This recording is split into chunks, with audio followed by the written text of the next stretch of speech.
Hey everyone, my name is Chelsea. Welcome to Little Mountain Ranch. I'm really happy to have you here with me today where we are going to get up to a wide range of different activities here in the kitchen. We are going to make some smoked paprika with some paprika peppers that I grew in my high tunnel this summer. We are going to make a red pepper jelly from my childhood. This is a recipe that I have not tasted since I was probably 13 or 14 years old. So I'll tell you the story about that when we get into the recipe. I'm very excited about that. We're gonna make some tomato powder today. We are going to make some kale powder for smoothies today. What else are we gonna do? We also have some onions, some Egyptian walking onions in the sink there that I just pulled out of the garden. We're almost to the point where the garden is prepped for winter.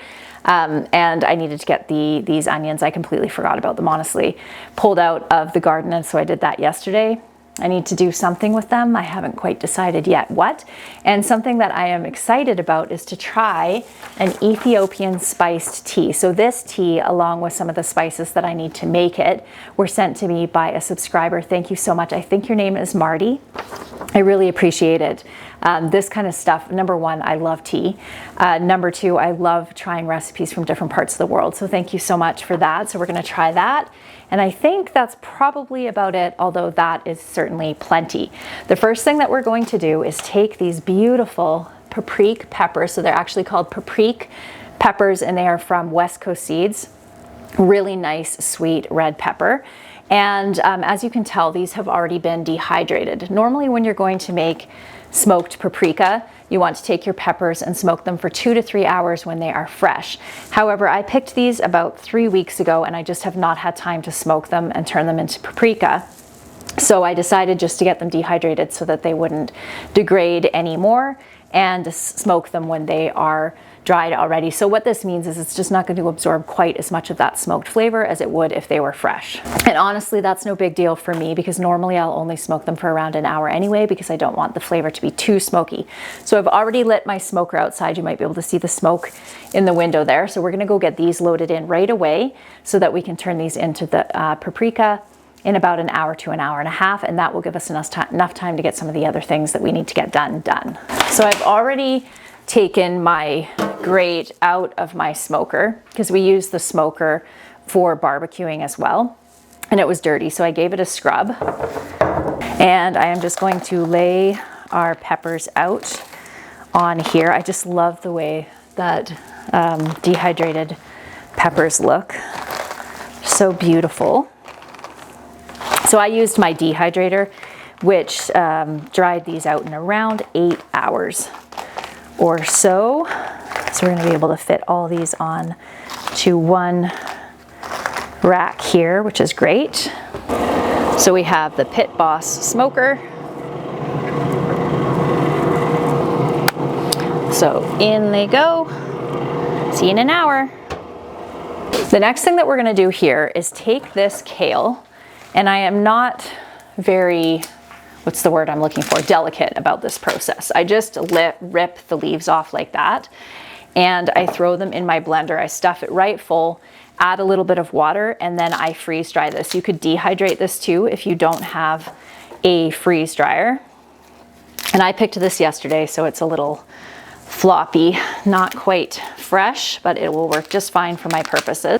So what I used to do when I would make it is I would dehydrate the leaves and then I would blend it up after the fact. But what I do now is blend it now and then just put it into or onto the freeze dryer trays or the dehydrator trays, and then freeze dry it and pull it out and just peel it off the trays and put it right into my jars. So it's just, I don't know, I guess it's doing pretty much exactly the same thing, just in a different order. But this works really well. It always surprises me how much you can have this huge, massive pile of kale, and then it just blends down to pretty much nothing. So I have been harvesting it all summer, which is why I have that big gallon jar worth over there. But I was hoping to get some more because I use a good mounding tablespoon every morning in my smoothies. So, you know what I should do right now is go get my hair up so that I don't get hair in my food. Nothing worse than that, is there? So I'm just gonna add a bit of water to this. So the only reason I'm adding water to this is it makes it really easy to blend. You could use a food processor too, but it doesn't make it quite as fine as doing it this way. And then the freeze dryer is just going to take all that water out. Same with dehydrating. Just going to give that one more blend. And then we're just going to pour this right onto our tray. Fill it right up. Oh, I might have enough for 2 trays. That's awesome, because I actually have 2 trays of tomatoes in my freeze dryer, or ready to go in my freeze dryer right now. So I was talking about this, I don't know, 3 videos ago, about trying to use all of the tomato when I'm making my recipes. So one of the things that I do is cook my tomatoes down and then run them through my food mill to make sauces and things like that. But there's usually a lot of liquid in there that I drain out. And prior to a few weeks ago, I was just dumping it down the drain, honestly, until somebody mentioned to me that it makes a really good base for beef stew, which we make a lot during the winter time. So I have been canning all of that tomato juice up. I think I probably have 20 quarts of it, which is fantastic. You know, I might end up with 3 trays here. But then we have all the skins and the seeds and everything from when we're running it through the food mill. So I have been taking all of that and putting that into the freeze dryer and making powder out of it. So I have a batch that just came out of the freeze dryer this morning that we are going to run through the blender and put into the cupboard. I'm not going to do anything fancy with it for long-term storage because I'm actually going to use it up in the next couple months. And it makes a really great thickener, like tomato paste. You can make tomato paste out of it by just adding a little bit of water. For this, I'm just filling it up just over halfway with water. So I have dark arbor kale here and then scarlet kale. That's this beautiful purple stuff. I'm glad to get a bunch more of this kale powder because I just love using it. I don't mind raw kale if it's chopped up really finely in, say, salad, for instance, or put in a soup. But in a powder like this, you get all the nutritional benefits without really the flavor of it. I am gonna get 4 trays. That's awesome. So do you know what just occurred to me? Is I don't need to be taking the leaves off of the stem, off of these, except for maybe the really thick bottom ones, because I'm just blending it up anyway. So might as well get the stem too, which I'm sure has all kinds of good nutrients in it as well. This year I have made a concerted effort to try not to waste anything out of the garden. I haven't been 100% successful. What would be an example? Probably the pickling cucumbers. We just took probably 100 of them out and gave them to the livestock. So because I have livestock to give them to, it doesn't feel like total waste. But I've been really trying, needless to say, to not waste this year. Oh, another example would be my last bit of tomatoes that I had to deal with. I put in a pot yesterday, cut in half, and I just forgot to put it on the stove. So it sat on the table all night long, and by morning it was absolutely infested with fruit flies. So I ended up giving that to the chickens. That was probably the only real waste of tomatoes, at least, that we had this year, which felt really good. I think there was probably a few zucchinis in the garden too. Okay, last batch. Okay, now I'm gonna wash this and dry this really well because I want to do my tomato powder next. Favorite tea towels in the world. I am very excited to share something with you. These tea towels, so these are the gingerbread tea towels that I was sharing with you the other day that I absolutely love. They're like flour sack, cotton flour sack material, and they're just the best tea towels. Plus they're really, really cute. Anyway, I had a meeting with the company the other day about making a Little Mountain Ranch inspired tea towel, and they're as excited about it as I am. So this is going to be a process because I've never done a design project like this with another company before. So it's going to take some time, but eventually we are going to have a Little Mountain Ranch inspired tea towel by my favorite tea towel company in all the world. So I'm so excited about that. We want to have it like canning and gardening themed, so maybe with some canning jars and some of my favorite plants like the zinnia and the sunflowers in there as well. So I'll keep you posted on that, but very excited about that project. You know, I really try to make an effort to use all the parts of an animal when I raise an animal for meat, but it never really occurred to me to try to do that with my vegetables too, just from a waste standpoint. So this is fun to be able to use the very last bits of the tomatoes, so the skin and the seeds, to make a product for the pantry shelves. This is kind of a fun day in the kitchen because I get to do so many different things. I'm very excited about the recipe that we're going to make, the red pepper jelly. So I make pepper jelly every year, but this particular recipe is a really special one. So this whole doing this in the blender thing is not working. So let's get the food processor out and try that instead. I love this food processor so much. This is the KitchenAid, and I finally got a link for it, which I've put down in the show notes for you because you guys are always asking me about it. This one has the dicing blade, and for anybody who does any sort of food preservation at all, it is an invaluable tool to have in the kitchen. It's one of the reasons why I can do such large batches of things, because I can just run it through here and have everything diced instead of having to do it by hand. But today we're going to use it in a way we normally don't. That's just with the regular blade. See if we can get this into a fine enough powder. My goodness, that smells so good. It's so vibrantly colored. Can you see that? How beautiful.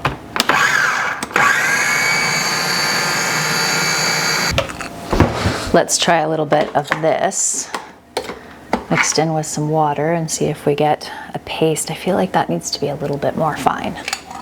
Well, it definitely made a paste. I feel like it needs to be more powdered than that. That's not quite fine enough. I am going to try something here because I really want this to be a very fine powder and I don't want it to have any seeds in it. And this with the food processor still does. So I'm going to use my blender, but I'm just going to pour it in. I'll turn it on and just pour it in slowly through the top and see if I can't get it nice and fine that way. And I forgot to mention with these tea towels, I do have a 20% discount code for you. It's just LMR 20, but I'll put the website and the discount code down in the show notes and the pinned comment for you if you want to go get yourself one of these gorgeous towels. They have all different kinds of patterns. This one is my current favorite one. I just love it. They're very vintage looking. Love them. And they just work so well, and they're big. They're big enough to be able to actually dry things. So anyway, let's try this.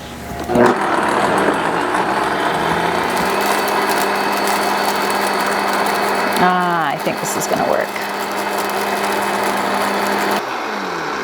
Okay, that definitely worked, so that's awesome. So let's keep this a little bit slower though. Okay, that's definitely more the texture I was going for, just completely powdered. Definitely gonna try to make like a ketchup chip flavoring for popcorn and even for homemade chips. I think ketchup chips is a Canadian thing, but does anyone else in any other part of the world have ketchup chips? They're so good. They were my favorite type of chip when I was growing up. I still like them now for nostalgia's sake, but my kids love them. Okay, so now we're gonna get all this powder, every last little bit of it that we can get out of here. Now that I've made a thorough mess in here. Well, I certainly dirtied a lot of dishes with that. Gonna give a little tidy, and then we are going to put together our Ethiopian spice tea, which I'm very excited about. We can have a break and drink a cup of tea while all of that, or while our peppers are smoking. So I think we'll do the same thing with our paprika powder, is run it through the food processor first just to break it up and then put it in through the blender. Actually, I wonder if we just add one at a time, if it will work. I know I've used my blender for making the paprika before, and I've never had a problem with it not working. Oh, those tomatoes, the tomato powder made my nose itch. Okay, so this is Ethiopian spice tea.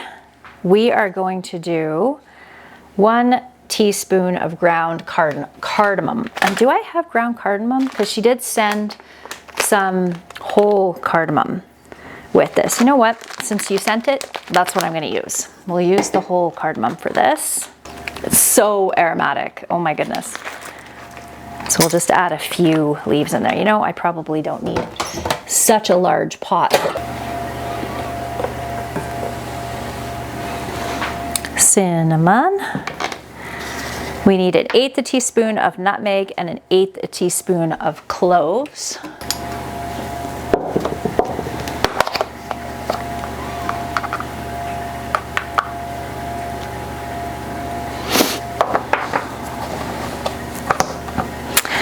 A 1/4 inch thick slice of fresh ginger.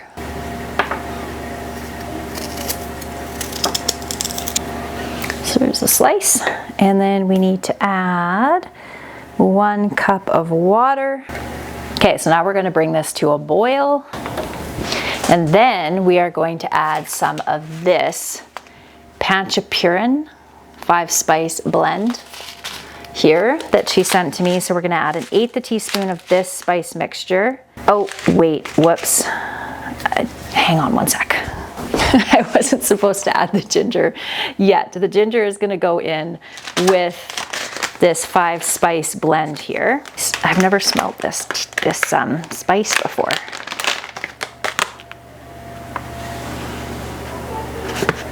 That smells really good. This smell reminds me of a couple of buffets that I went to in Israel. I've been to Israel a couple of times, and this smells just like that. So they must use a similar spice blend in their cooking as they do in Ethiopia. Smells so amazing. I guess that makes sense considering the part of the world that is. Bring to a boil, and now we're going to add our ginger now and our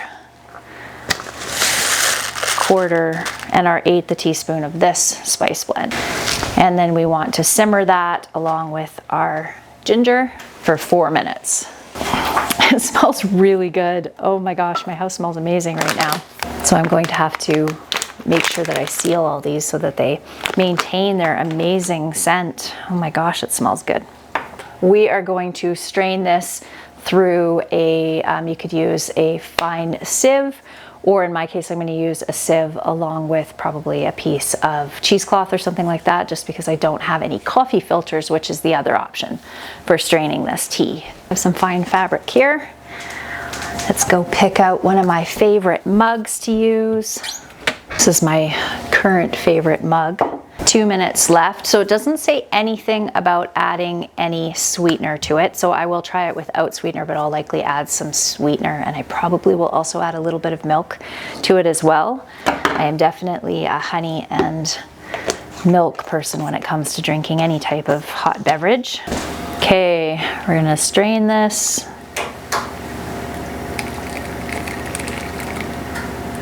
It smells really, really delicious. And it tastes really good too, but I am gonna add a little bit of honey. Oh my goodness, friends, this is absolutely delicious. It tastes almost like a dessert tea, but because it doesn't have the black tea in it, there's no issues with like the caffeine or anything like that. So it's really good. I could see adding black tea to this and having it be like a chai. It's very chai-ish kind of flavor. So good. Thank you very much, Marty. I really appreciate it. I think this is going to be my new favorite winter drink. It like warms your whole insides with the ginger and the cinnamon. Oh my gosh, it's delicious. Oh, that's good. Okay, I'm going to clean up here. We'll just wait a couple of more minutes for our peppers to finish smoking outside, and then we will get to getting those blended up. Homemade smoked paprika, friends, is so good. This smells so good. Oh my gosh, amazing. Being able to make something this incredible out of my own garden is just the best feeling. What did I do with the lid? Okay, I'm gonna try the same thing, just dropping these through the top, see if that works. Yep, that's gonna work perfectly. So I'm just taking the tops off of these peppers.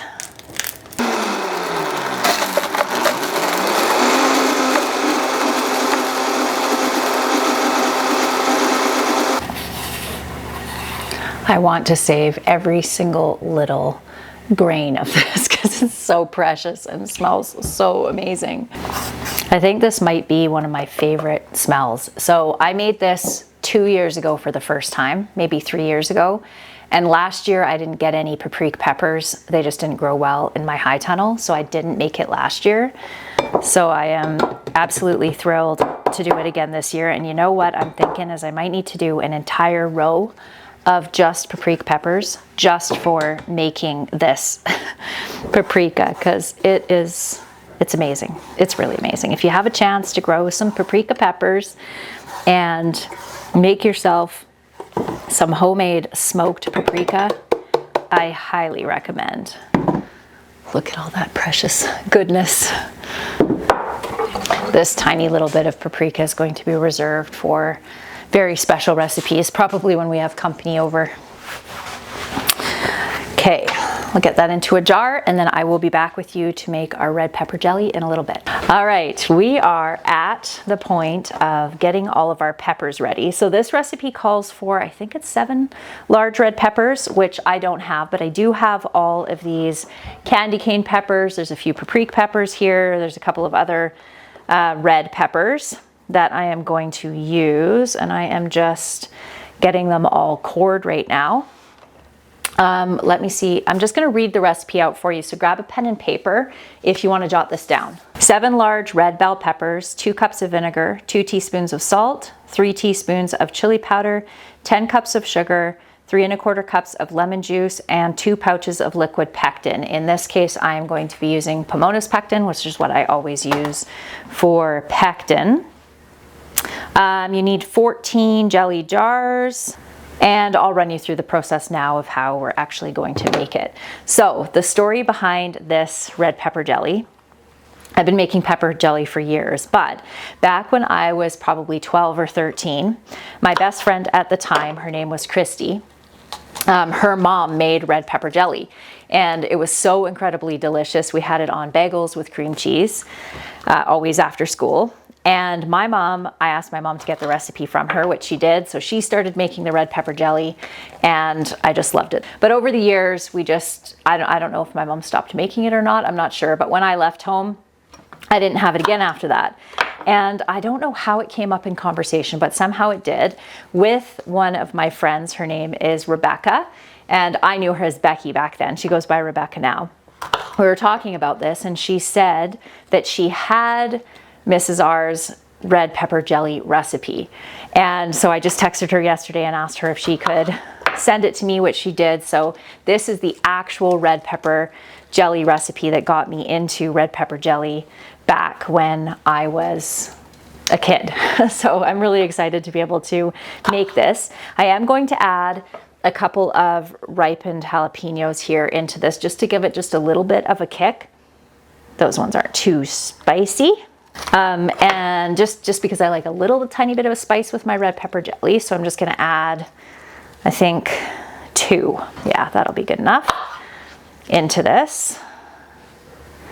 These peppers have definitely seen better days. These were the ones that we picked out of the high tunnel 3 weeks ago. So we're gonna get my food processor out again. So you could definitely have this. This is gonna be a huge batch of jelly, which works perfect for me because I love it so much.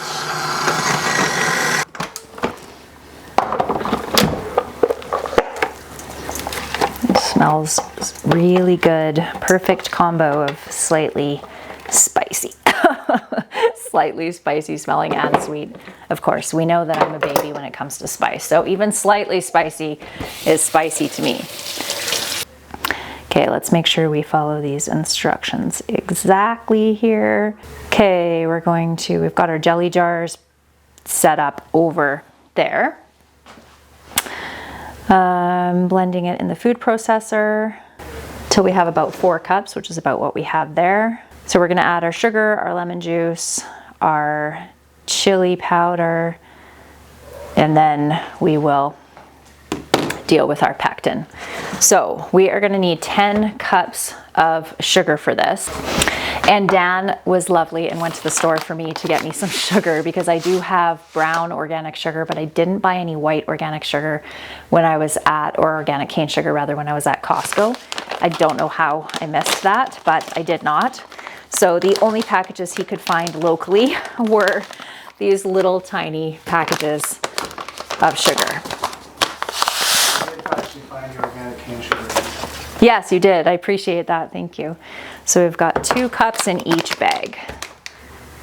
2 cups of vinegar into this. 2/3 a cup of lemon juice. 2 teaspoons of salt and 3 teaspoons of what is that, chili powder. So we're gonna go cook this. And while this is cooking, oh shoot, do you know what I just realized I did? So for the Pomona's pectin, you actually mix the pectin into a little bit of the sugar. I wonder if I can do this. I bet you I can. Let's see if we can rescue some of this sugar while it's dry here, out of here. A little bit. Anyway, 4 teaspoons of pectin.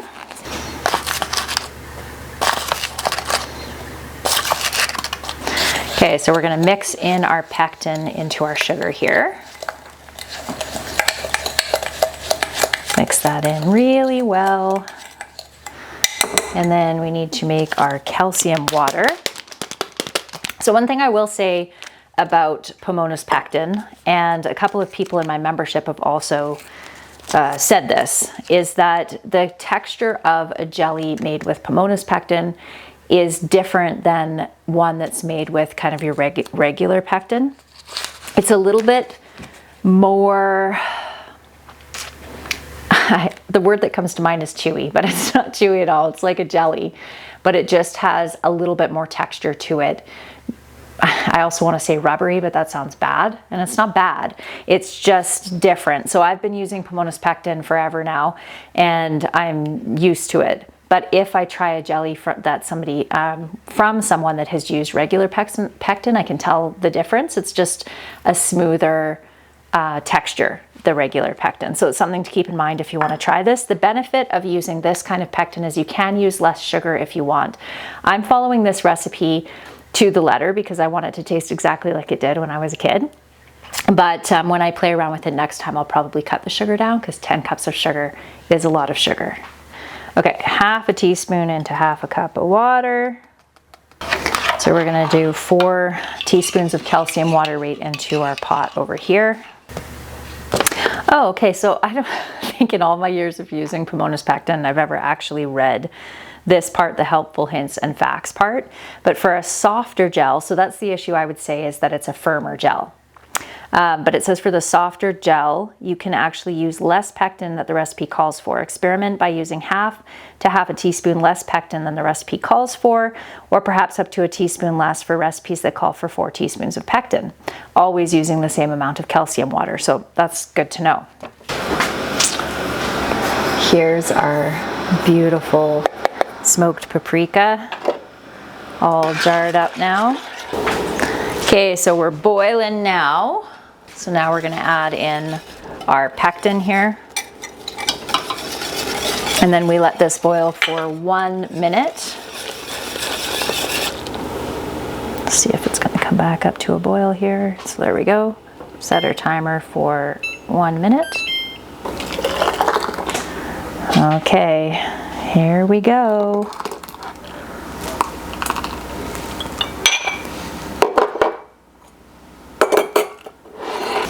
Nothing worse than working really hard to make some jelly and not have it set, but you can actually reprocess. So you could open up your jars and reprocess them and add more pectin to them if you have any kind of issue like that. Definitely gonna wash our sticky rims off here.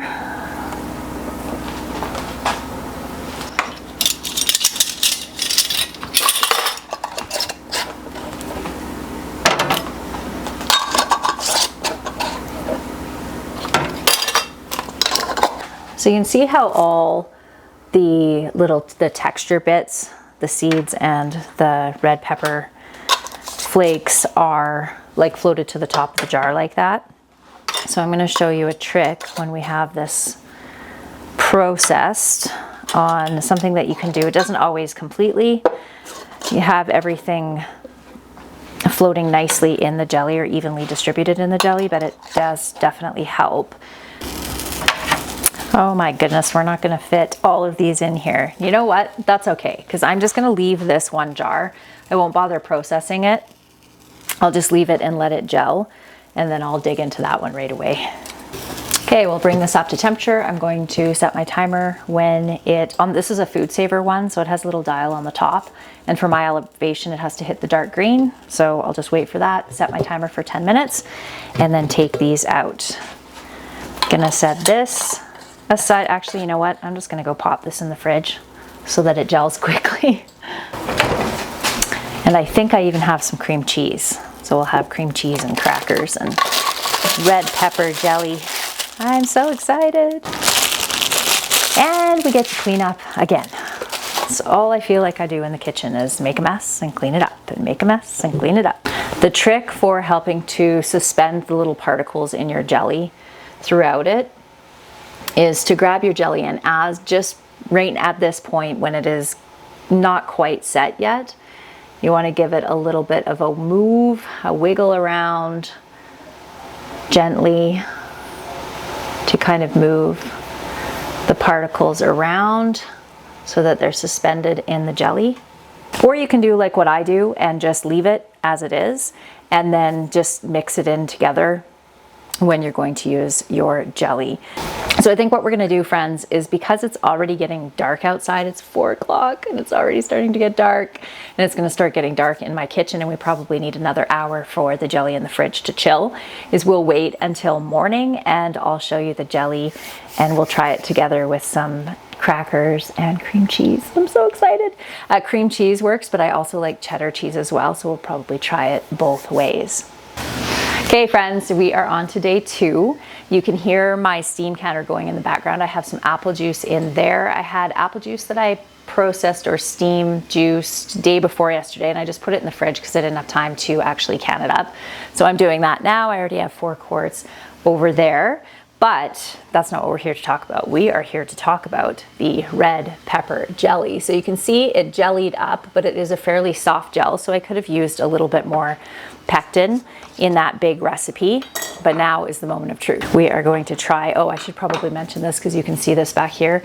So these are the seed pods for my abundance kale, because I can't find abundance kale anywhere anymore, and it's one of my favorite kales. Actually, I don't want to open this up because the seeds are really tiny and they're going to fly everywhere. Anyway, I have some of them brought up here just so they can dry out a little bit, and I can get the seeds out and put them aside for next year. I just thought I'd mention that because you could see it there. But let's get this open. It smells so good. Oh, I'm so excited. So we're going to use some almond flour crackers, and these are the ones from Costco that we just love. Let's stir up our jelly a little bit. Put some on our cracker. Definitely could have added some more pectin. Oh my gosh, this is like such a blast from the past.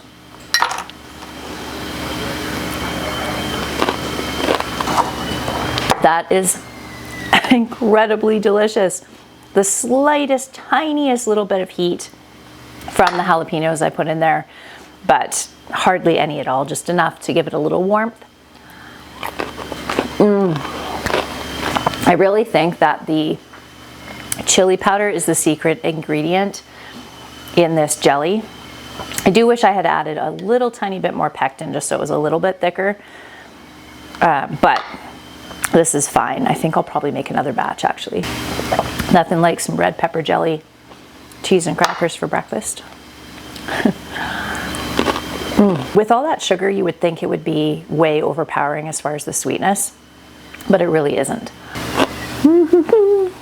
Thank you, Mrs. R. Delicious recipe.